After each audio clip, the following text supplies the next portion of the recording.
Hello, beautiful people. Welcome to my channel. It is Cheyenne Marie here, and I am going to give you a open topic, what my interpretation of biblical modesty is.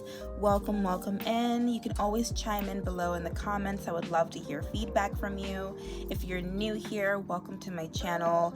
I serve all things Christ and beauty, so I'm here to give you beauty tips, lifestyle hacks, and good, healthy, wholesome Christian content to keep you sharpened, because iron sharpens iron. And I got you, sis. I want the best outcome for you. If you are not new here, welcome back. Let's get into some good word. Let's get the glasses on to make this feel real, like a teaching moment. A couple of scriptures I want to highlight on this topic are 1 Timothy 2, 9 through 10, and 1 Peter 3, 3-4.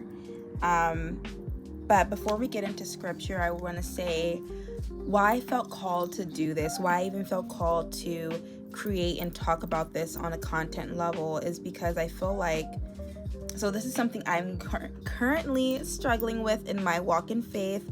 I will say, before rediscovering and recommitting to Christ, I dressed a little bit more on the, scandalous side. Maybe I'll include some pictures, in this video, or, more in depth on my Instagram, which is cheyennemariebeauty as well, same name. But yeah, I felt called to change my style of dress. It started with me getting into a relationship for one, and then that helped propel me into, having a deeper sense of self and identity and servitude, and, rediscovering my faith, wanting to rededicate my life to Christ.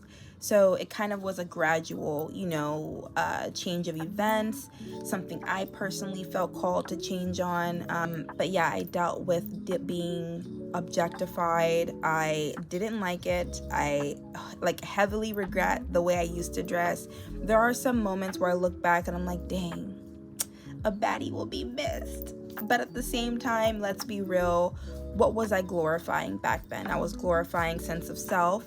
I was dealing with, insecurities, thinking that if I dressed this kind of way, it would help, shield, other people judging me. I can best put on, this impression that I want to give, and hopefully hide my insecurities, when really I feel like they were screaming the loudest during that time.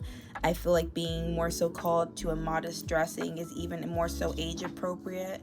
I'm 27 now. When I started the channel, I think it was about 2021.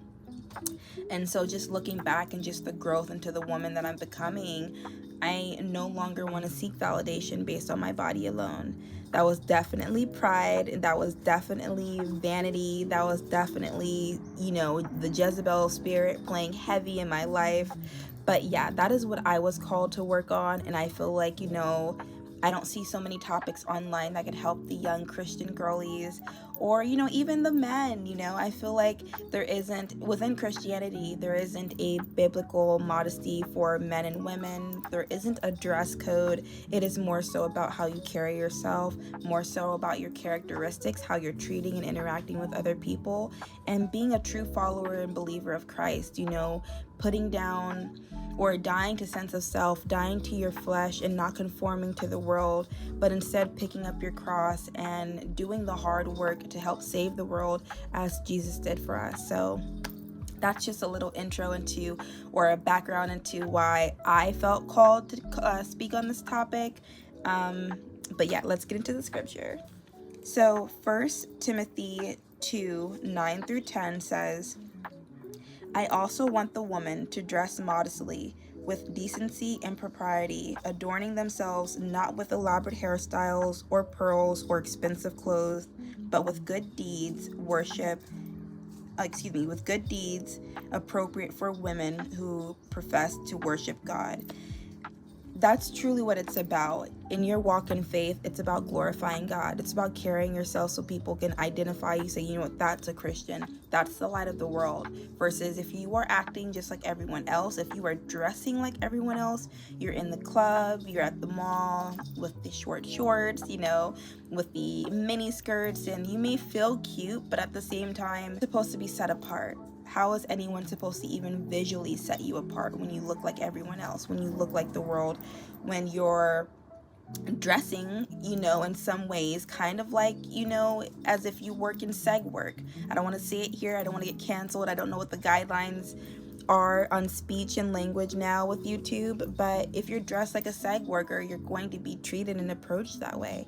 And you can't be offended when someone approaches you that way, because truly, how would they even know you look like you fit the part? That's one aspect of it, right? And then another aspect of it is you're just glorifying your sense of self. It is vain. You're trying to put your body on display. You want to be noticed. And that's not what the gospel is about at all. You being vain, how is that saving someone? How is that bringing someone to Christ? This is not to shame anyone. This is just to really call it out and be intentional with your motive. I think all in all, that is the whole goal. That's the point, right? Is to be intentional with your motives, and hopefully they are in alignment with, God's will for your life and glorifying God's good grace, because truly it is good grace. It is a good word. The gospel needs to be, spread now more than ever, but that's a whole nother topic. But truly, that is what we're called to do. That is our assignment. So really anything else that doesn't fall into alignment with that, what purpose is it serving? Remember, we can't serve two gods. So if we are serving our sense of self, we're no longer serving God, and our God is a jealous God. That is not in his will. That's not what we're called to do. Our second scripture, 1 Peter 3:3-4. Your beauty should not come, and I'm reading my notes, by the way. I literally wrote down I did my research, you guys. I really wanted to make sure I had some scriptures to back it up. So 1 Peter 3:3-4. Your beauty should not come from outward adornment, such as elaborate hairstyles and the wearing of gold jewelry or fine clothes. Rather, it should be that of your inner self, the unfolding beauty of a gentle and quiet spirit, which is of great worth in God's sight. Again, that is more so a call to your inner self. If you are not acting in alignment with, God's, assignment for you, if you're not acting in alignment with your femininity, it opens you up to become victim, to be subjected to acts of disrespect. I'm not saying it's right. I'm not saying it's fair. Again, it's making you become a victim to acts of disrespect. However, we do have to take some accountability that who we present to the world is very important. It's very real. We do live in a society that is based off of aesthetic, unfortunately. So the impression we give, we have to expect the appropriate response. I don't want this video to be too long. I really did want it to be easy to digest, easy to understand. If you went to go back and review, it wasn't too long to cut through. But basically just focus on those two scriptures. I think if you are starting in your walk in faith, if you are starting your walk with Christ, just focus on 1 Timothy 2:9-10, as well as 1 Peter 3:3-4, as well as Romans 12:2, I believe. If I'm wrong, I'll correct myself down below, but basically to renew your mind and to not conform to the world. That is what we're called to do. We're supposed to die to our flesh. We're supposed to die to sense of self, die to pride, all the things, and renew our identity in alignment with Christ. It's truly a beautiful thing when you're no longer worried about having to be sexualized, or you're no longer worried about being objectified or becoming a fetish. You're more so respected and treated a lot more softly as a female if you are dressed more modestly. You're taken a lot more serious, and it's still not taking away from your beauty. You can still do makeup.